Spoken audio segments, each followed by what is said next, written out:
Tayo ngayon ay dadako sa ikapitong aralin patungkol sa paksaing ito at pag-uusapan natin ang patungkol sa kasiguruhan ng kaligtasan. Ang ating key verse ay matatagpuan sa unang Juan 5:13 or 1 John chapter 5 verse 13. Sabi dito, "Sinusulat ko ito sa inyo na sumasampalataya sa pangalan ng anak ng Diyos upang malaman ninyo na kayo ay may buhay na walang hanggan." Maaari bang maging tiyak ang isang mananampalataya sa kanyang kaligtasan? Mga kapatid, nais kong simulan ngayon sa isang tanong na madalas iniisip ng maraming Kristiyano, lalo na sa tahimik na sandali ng kanilang buhay o kapag sila'y nadarapa. Tiyak bang talaga akong ligtas? May mga pagkakataong tila malayo tayo sa Diyos kapag tayo'y nabibigo, kapag may bumabagabag na pagkakasala, at kapag tinitingnan natin ang ating mga nagawa at napapaisip tayo, karapat-dapat ba ako? At sa mga sandaling iyon, ibinubulong ni Satanas, totoo ka bang ligtas? Ngunit pakinggan mo ito. Ang kasiguruhan ng kaligtasan ay hindi kayabangan. Hindi ito pagyayabang. Ito ay biblikal. Sabi ni Juan sa unang Juan chapter 5 verse 13, sabi dito, "Sinusulat ko ito sa inyo upang malaman ninyo na kayo ay may buhay na walang hanggan." Hindi upang umasa, hindi upang manghula, kundi upang malaman ninyo.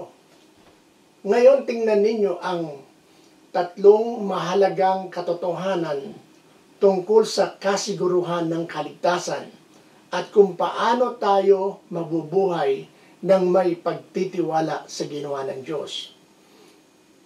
Ang kasiguruhan ay nakasalig sa pangako ng Diyos, hindi sa ating damdamin.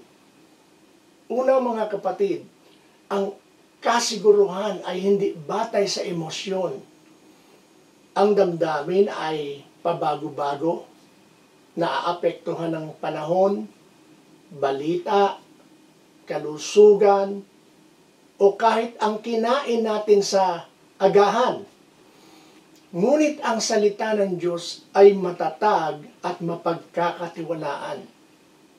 Sabi ni Juan, "Sinulat ko ang mga bagay na ito upang malaman ninyo." Ano ang mga bagay na ito? Ang mga ebidensyang isinulat niya sa kanyang liham. Pananampalataya kay Jesus, pag-ibig sa kapwa mananampalataya, pagsunod sa mga utos ng Diyos. Hindi ito mga pagsubok upang makamit ang kaligtasan, kundi mga palatandaan na ang kaligtasan ay gumagawa na sa ating buhay. Kung ikaw ay sumampalataya na kay Jesus bilang Panginoon at tagapagligtas, nagtiwala sa kanyang kamatayan at muling pagkabuhay, at isinuko ang iyong buhay sa kanya, sinasabi ng Biblia, ikaw ay may buhay na walang hanggan. Hindi sinabing maaaring magkaroon. Hindi sinabing darating pa lang. Kundi ito ang sinabi niya, meron ka na. 1:5:24, John 5:24. Sabi dito, "Katotohanang sinasabi ko sa inyo, ang nakikinig ng aking salita at sumasampalataya sa Kanya na nagsugo sa akin ay may buhay na walang hanggan at hindi na hahatulan kundi lumipat na mula sa kamatayan tungo sa buhay. Nakatawid ka na. Ang katunayan ay ang nabagong buhay at bunga ng Espiritu. Pangalawa, ang kasiguruhan ay may kasamang pagbabago. Bagaman hindi tayo naliligtas sa pamamagitan ng gawa, ang tunay na kaligtasan ay may ebidensya. Ito ang bunga ng banal na Espiritu. Sabi ni Pablo sa Galatia chapter 5 verse 22 to 23, ang bunga ng Espiritu ay pag-ibig, kagalakan, kapayapaan, pagtitiis, kagandahang loob, kabutihan, katapatan, kahinahunan, at pagpipigil sa sarili. Maaring sabihin mo, Pastor, hindi ako perpekto. Tama, ako rin, hindi. Pero itanong mo ito sa sarili mo. Mas nasasaktan ka ba ngayon kapag nagkakasala ka? May pagnanais ka bang kalugdan ang Diyos? May pagbabago ba sa iyong mga layunin at prioridad? Minamahal mo ba ang kapwa mananampalataya at nagugutom ka ba sa salita ng Diyos? Kung ang sagot mo ay oo, yan ay mga senyales na ang Espiritu ay gumagawa sa iyo.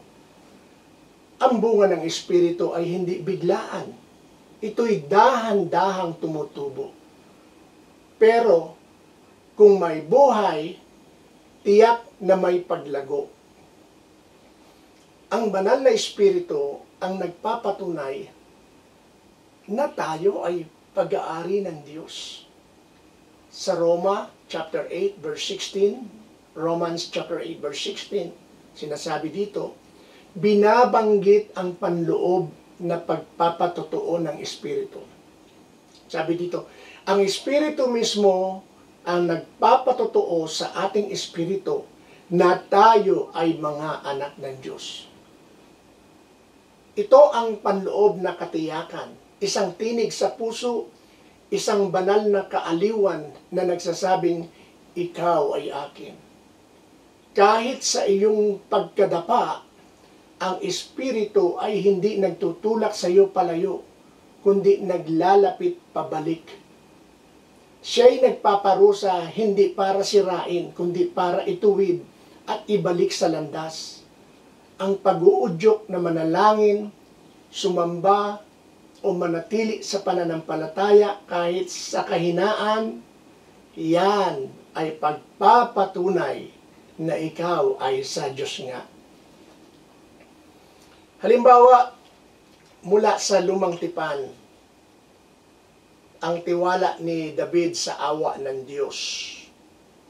Huwag nating kalimutan si Haring David.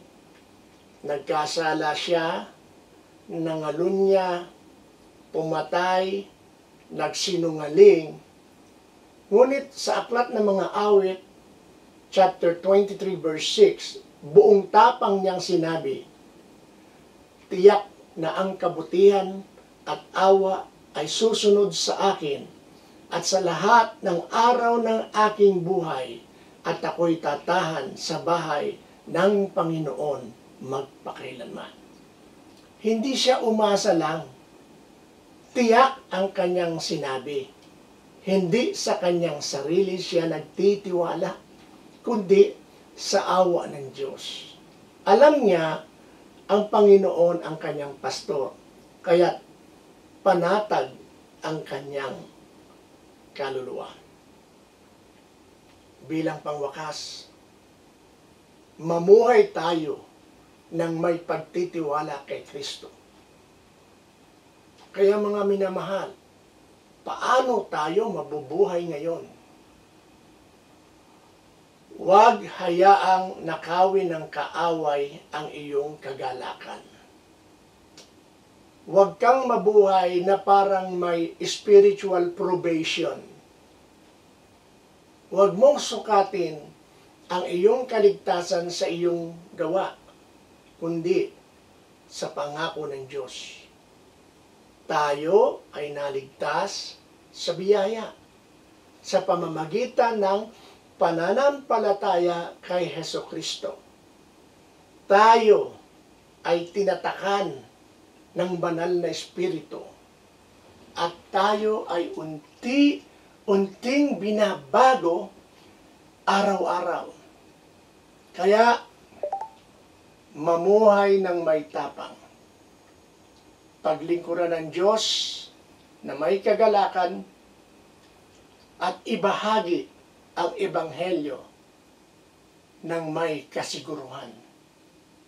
Sapagkat maaari mong malaman, ikaw ay may buhay na walang hanggan. Kung hindi ka tiyak sa iyong kaligtasan, lumapit ngayon. Hayaan mong ipanalangin ka ng mga kapwa mo mananampalataya.